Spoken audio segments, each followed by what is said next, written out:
Hello everyone, in this video, and this is the first video of Python, and basically Python supports multiple programming including object-oriented programming, imperative and functional programming, or procedural styles.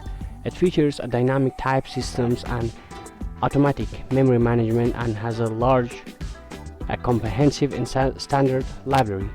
The best way we learn anything is by practicing and exercise questions. We have started these sections for those beginners to intermediate who are familiar with Python, like this.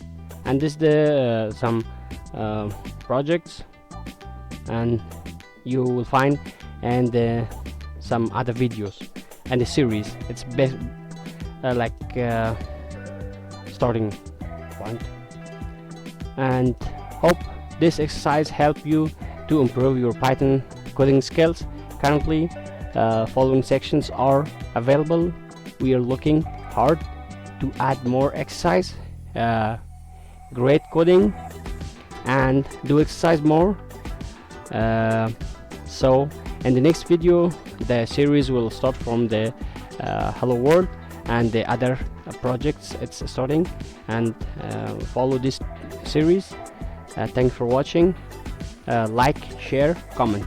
Bye.